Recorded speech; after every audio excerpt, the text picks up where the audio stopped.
Good day, everyone. My name is JB Skeepers, and today I'm in conversation with Retta van der Schuyf, a socio-economist who specializes in town transformations.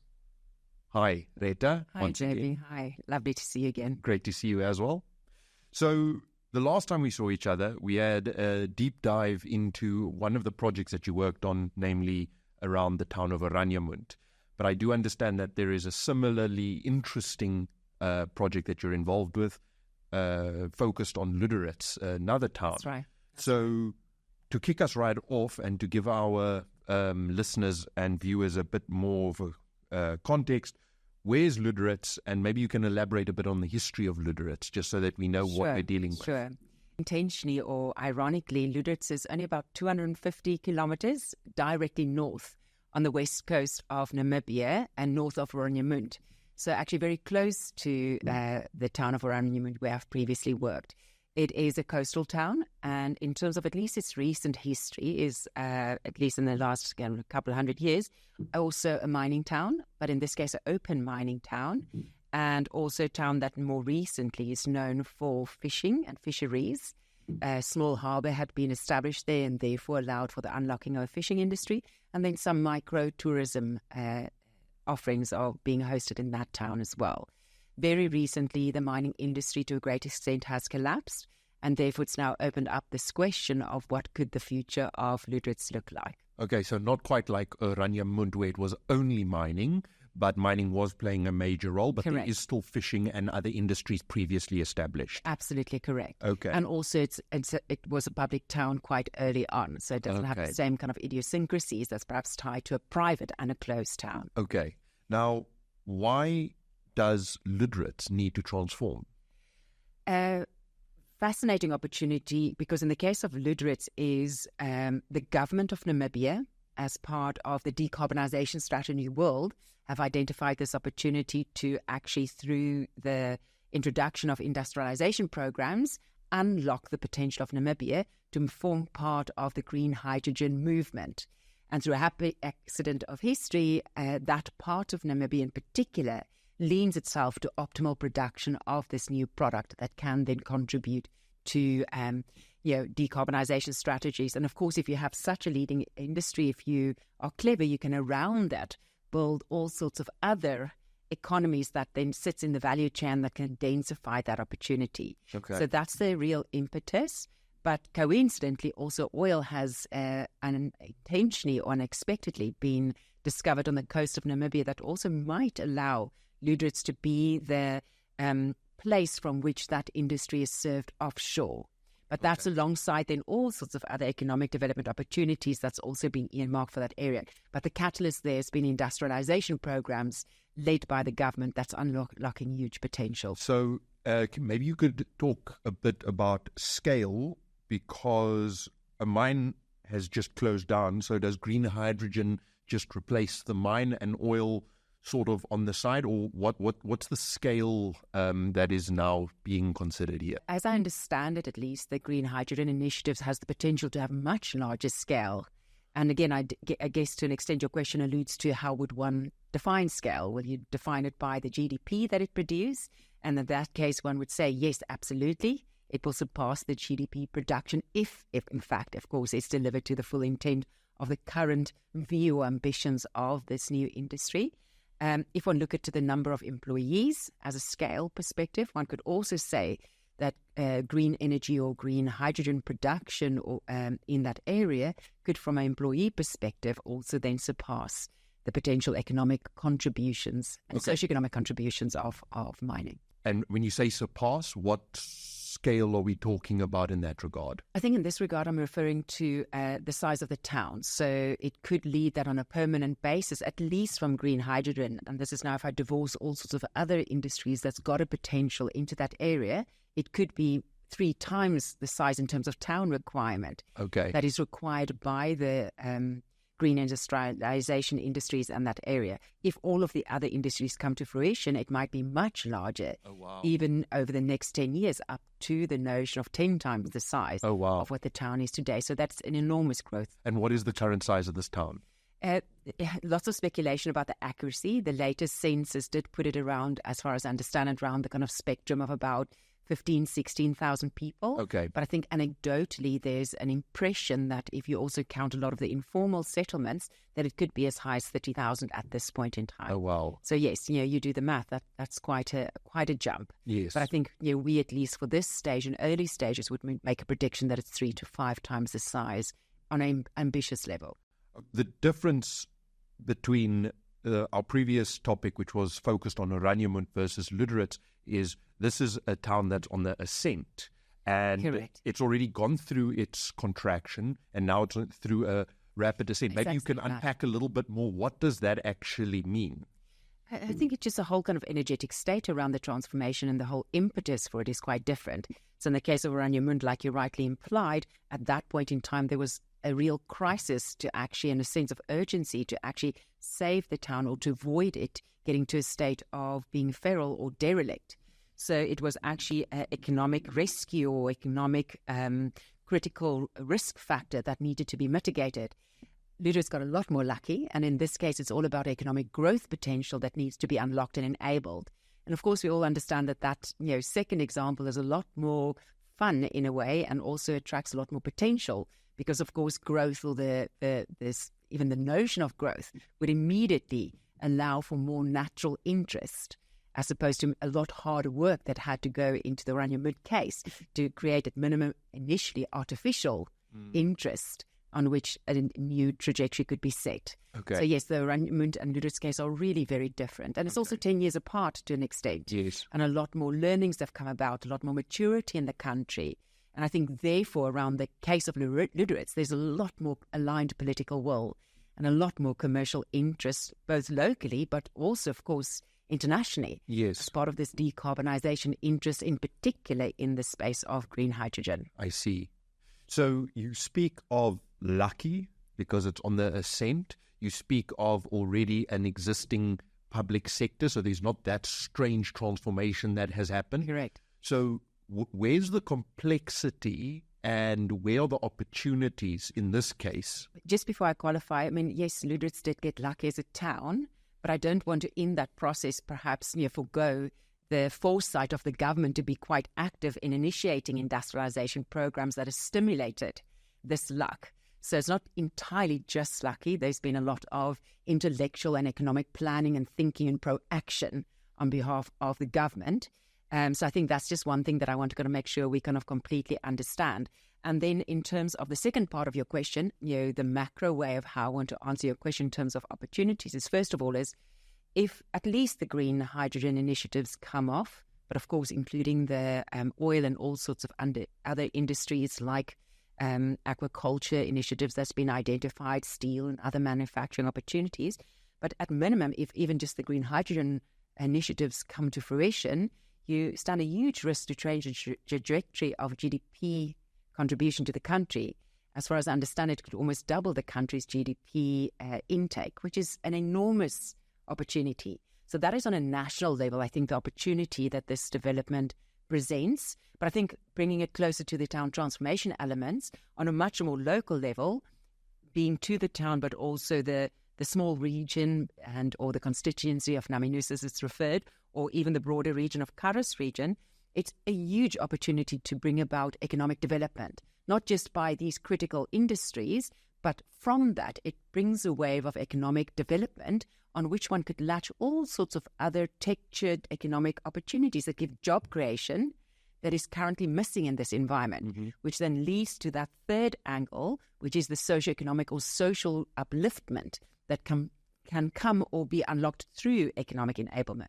So it's GDP contribution at national level, economic enablement on local level, and social development upliftment through the economic stimulus. Okay. Which I think is the macro opportunities alongside the obvious transformation of a landscape of a country in a particular region. So I would imagine some of our listeners that have a slightly more commercial and, dare say, libertarian viewpoint on all of these sorts of things would hear all of this and say, okay, what is there to transform? Public sector must just step out of the way. There's so much wind in the sails of this town. All that you have to do is let private business do what it does and it will be fine. So Is that the case? No, not quite. Of course not. I think a couple of things. On the one hand, if I can start on the very technical or practical levels, a public sector still owns the land. It still owns the town. It is its ownership. It's actually its asset, if you like. So the government, of course, has a lot of say in what that future might and should look like, and to bring some enablement, some vision, some direction, some strategic pillars or principles in terms of what it wants embraced in that area, so that it forms part of its asset base on a town, from a town perspective in future. So from that perspective, I think a government has a very strong say and a very strong interest, and it's not going to just let it to the private sector to do all on its own. I think another way that I want to answer you where the public sector also can't quite step away is it actually owns this responsibility towards citizens of its country to make sure that it's done as an equitable state as it can be, to bring about access to others, to bring some regulatory frameworks across which can happen, to make sure is roads uniformly used, is water rightfully distributed across its region, is this environment sustainable so the municipality can afford it in time, is the economic development in compliance with the future economic strategy of the country. Okay. So I think there's a lot of policy making and a lot of strategic ownership of assets that you could never and should never divorce from a public sector perspective. The nuance to your question is, yes, of course, should one make sure that in these types of situations, the public sector fulfill its optimal rightful role of enablement and unlocking, but to allow enough space for the private sector to, in harmony with the public sector or perhaps with other champions of industry around the private sector, to play a really aggressive innovation role in terms of the pace and the direction and the innovation that can be sitting around that particular industry and or economic development detail. So the commercial ownership of these initiatives should very much lie still with the private sector. Okay. So then in this case of the transformation of Lüderitz, who actually owned it? Who are the current custodians of this? The current custodians, at least on paper, because that's also, it's not quite a straightforward question that you're asking, at least on paper, perhaps if I just wind back, as part of the industrialization programs, the government put tenders out to market. And a lot of development companies responded, of which Hyphen was the first development company that was awarded the right to begin to unlock this green hydrogen opportunity and capability for the country. And then as part of that process, agreement was reached around whose responsibilities was what. So really a proactive step to again assign clear responsibility. And on paper, the government has been given the responsibility to create the enabling environment, and therefore the towns specifically that need to host the new workforces that need to come to this area in order to actually produce this product.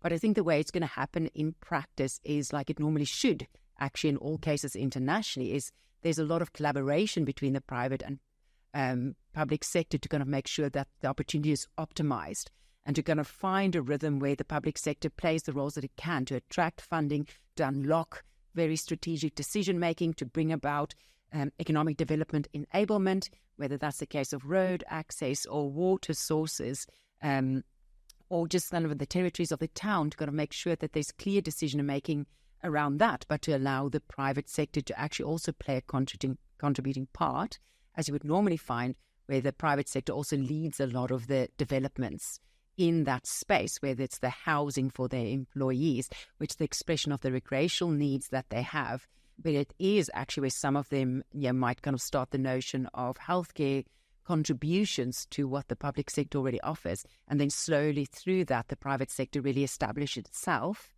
not just the industries, but other private sector offerings that then becomes to form a more organic and or natural normalized environment. Yes. So from our previous time that we spoke, where you spoke about this layered level of public sector decision-making in the country, it's emanating out of the capital, then there's a regional level, and then there's obviously the local town council level, which you say has already established in the Lüderitz context. There's this concession agreement that I understand is between Hyphen and the government, so there is some clarity there about whose responsibilities are where, but there is also this cascading level of decision-making within the government. Is that a risk in any way, or do you see any other risks or opportunities around that? Partly the layering complexity, and also the town council that is on the ground versus the ambitions and understanding from a slightly distant capital. In this particular case, the challenge that sort of your multi-layered structure of decision-making represent is that you've got a very small, to some extent under-resourced, and to some extent with huge respect and ill-experienced local authority that's being given the mandate to implement on the ground, but yet it really can't implement with very strategic decisions being made, either in the capital, like you've suggested, or at regional level. So that kind of chain does need a lot of understanding, a lot of collaboration, and a lot of coordination to make very timely decisions, because although the local authority has a lot of authority on the ground, it is actually reliant on a lot of decisions that needs to be made centrally around funding allocation, about land allocation, around which types of strategic partners are invited on a national level to partake in this process. And therefore you have this somewhat slight disconnect that the decision-making sits central, but there's the accountability for implementation on the ground, and to actually combine that effectively represents a bit of a risk. Very interesting. And is there any other major risks in this context that you would like to highlight? Yes, I think there are obviously several that one can look at. I think the first one that will come to mind is there's a very precious opportunity which Namibia has to actually kind of be a front runner in the movement of green industrialization. And I have a little bit of a concern that there's a risk that Namibia, and then definitely not alone, that the pace of decision-making will not be fast enough to keep pace with the opportunity. There might be others that on a price level could get to market faster and then disintermediate the potential that Namibia has today. So I think one risk that I kind of potentially foresee is the government, or all the stakeholders for that matter, meaning the private sector and civil society, are they ready to make really important decisions in a sober and well-informed state, but at a steady pace? So I think that's kind of one area that I have a question mark over. It's definitely doable, but I do think that there's attention that needs to be paid to that. Then I kind of think, on the other hand, the area that I kind of would say is that I would also say might be a potential risk is that notion that there's a deep history in Namibia around clearly identifying its opportunity and to well define that and well articulate that.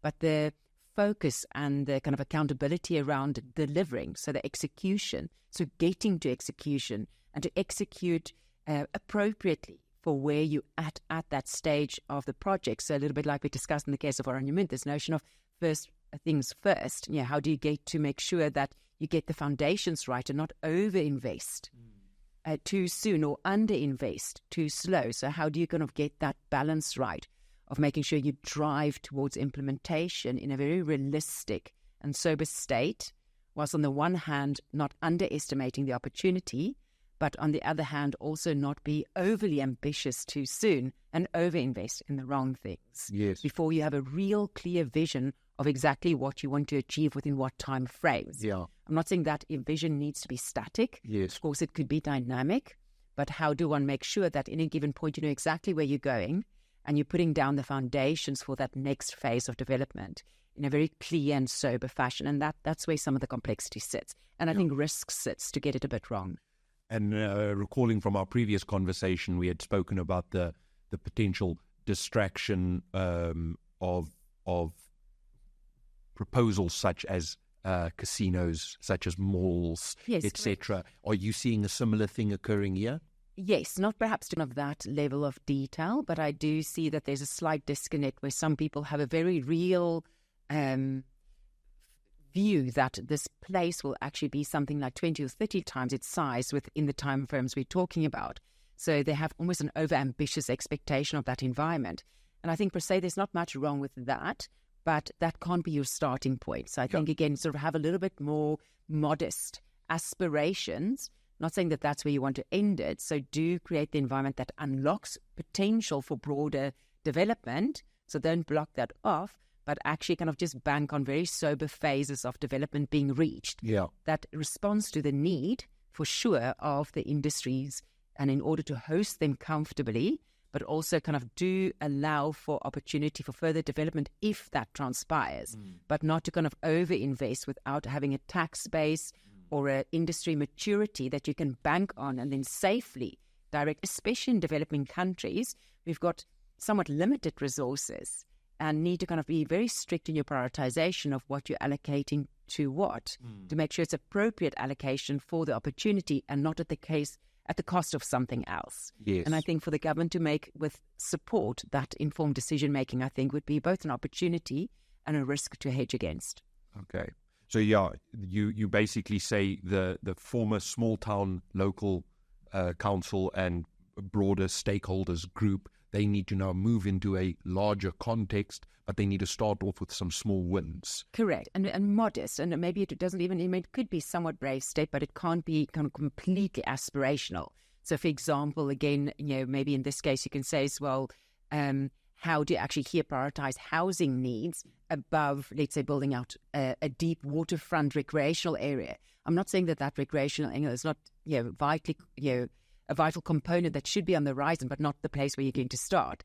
It's actually building some fundamentals that you have the right infrastructure, put in the right place. It's perhaps not sexy, it's perhaps not that much fun, but it's fundamentals on which a town can then with much greater ease develop once you've kind of understand that your industry is maturing, is delivering the yield that could then fund these other more ambitious and projects that should come at a higher state of maturity into that development plan.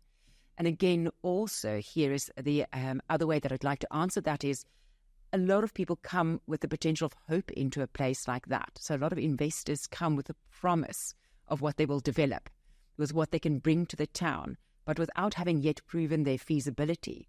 So when you come from a town development perspective or town transformation perspective, you also need to be very careful who in this process you actually bring into the development at what stage and with what level of bankability, so that you can really rely that there is a real viable case here, and therefore as a consequence of that case, we can make certain assumptions that contribute to the broader strategy. So you have to really sift hard around who has really proven at this stage that they can form part of the fibre and are very serious about that, as opposed to being more speculative nature, which the town can't quite afford at this stage of development.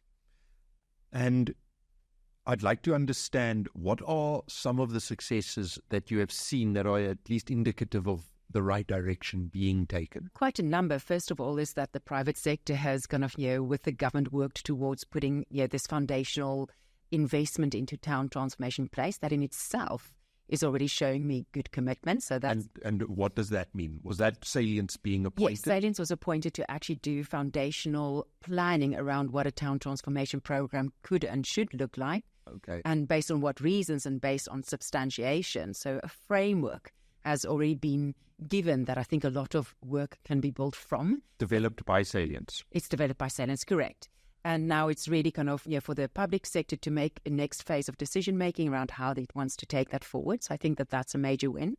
I think the second major win that, again, I want to applaud the government of Namibia for is that they've availed really substantial budget towards this project, which we've not previously seen in the context of Namibia. And I think that's a really positive step forward, that there's real appreciation that might initially require funding, whether it's directly from the government's own tax base and or if it comes from funding that it's secured otherwise, which is in a way irrelevant. But I think there's a notion of clearly understanding that this will require investment upfront. So I think that's for me another positive statement. That feels very different to the Oranienmund example. Correct, because in that case it was almost entirely funded from the private sector perspective, although a government is a shareholder into that space. But I think those are some of just the early wins that I could see. And I think also the third thing that I think one shouldn't neglect is that I think just the political will. I've definitely seen a lot more political will in this case that I've not seen before in Namibia. And for me, that is also a huge step forward in terms of everybody aligning around what needs to happen that it is important, that it needs to be governed from a very senior level from a governance perspective. So I think that's also, for me, something that I see as a very, very positive movement on the ground. The other way that I want to also respond to your question is, and this is not so much driven by the town transformation program, but in the case of Lüderitz, what I'm also experiencing, which is for me hugely encouraging, is that there is initiative being taken independently by some of the private sector incumbents that speaks very much towards contributing to town transformation. And I here want to specifically single out Kelp Blue, that is a new aquaculture company that is in the production of, yes, of course, growing seaweed and algae of all sorts, but then how that could be used in fertilizing process and all sorts of other derivative products that could be and will be captured around this product. But the point that I want to get to is not only are they there for commercial gain, they've also taken a socioeconomic responsibility by, alongside their commercial promise, started socioeconomic contributing factors like the Blue School, I think is what it's called, where they actually provide educational services built around the ocean and blue ocean economies, but again, beginning to instill a level of education that becomes an attraction to that town. So it's not always industry that attracts people to a town. It could also be other offerings like good schools or good healthcare or good environment or good leadership, public leadership or private leadership. So there's all sorts of facets that can actually kind of draw a place to be a sense of place where people actually want to live. Comparing this to Oranjemund, you had mentioned some of the early lessons that you had learned in that case was really about the need for urgency. You had spoken about the slight lack of execution, getting over the finish line as a focus, and you also spoke a little bit about the always present. There's always, whenever there's humans, there's always agendas involved. Correct. Maybe you could speak a little bit about how is Lüderitz faring in comparison to Oranjemund on these cases. Is there any sort of interesting anomalies there? It's a little bit too early to really, I think, pronounce oneself clearly on that level. But I think just by the nature of the opportunity that Lüderitz represents and the fact that it's very much a government-led program from industrialization, an intentional industrialization program, there's a lot more political will and aligned political will, which was not quite the case in Oranjemund, because Oranjemund, to a great extent, as we kind of discussed before, was led by the private sector. And although there were some public sector roles that was really strongly identifiable in that case, it was not in as strong a leadership position as we're seeing now. So I think I see a lot more positivity in the case of Lüderitz for that. One, because the level at which it's happening, where Oranjemund was pretty much all governed at local level. In the case of Lüderitz, it's a nationally led program that's filtering down to a local level, and therefore it has a lot more eyes on this prize, not just by the national government, but also the international opportunity where international investors or international specialists are looking into this space to see how it's done, and therefore it's a lot more public, on a public stage, or there's a lot more eyes on this prize, is the way that I want to put it more in layman's terms. Yes. So you've spoken about there's a lot of international funding. You've spoken about government funding, international funding. I'm assuming this is only coming from the local developers, or is there other funding avenues that is also being made available? Yes, in this, because it's an economic growth potential, there's a lot of international interest, of course, multiplicity of levels. One is on the, of course, interest in the underlying product. So a lot of people are investing funds to make sure that all the aspects on the periphery of securing the production of this product is enabled, allows for some funding. But then there's sort of geopolitical relationships, which are also channeling funding towards this project. So there's a lot of that is being directed at Namibia. And perhaps, perhaps not a direct question that you're asking, but, to your earlier point of just potential risk, there is a notion that I perhaps, want to kind of just raise a view that any development country, of course, attracts funding. Doesn't always have the deep pockets to do a lot of the development on its own. And therefore, either from a geopolitical or geoeconomic perspective, attract funding, or from even a philanthropy perspective, get funding. So you're talking about donor funding? I'm talking about donor funding. And that's a huge advantage, and one should always, I think, leverage that capacity that is extended to you. But where's the risk? The risk lies for me in that notion that there's perhaps in that process unintentionally over-relying on that funding, and as part of that process giving up autonomy in the decision-making. So if I can perhaps just qualify that. Money's not always for free. I don't think money is ever quite for free, even if it's intentionally expressed like that. And it's so easy to kind of misstate that. I really do believe that there is good intent. But I think where these things, in a lot of the work that I've done internationally and in philanthropy work, is if people come with donor funding, they don't quite have the accountability for the legacy. And not quite the same rigor, therefore, that's being applied.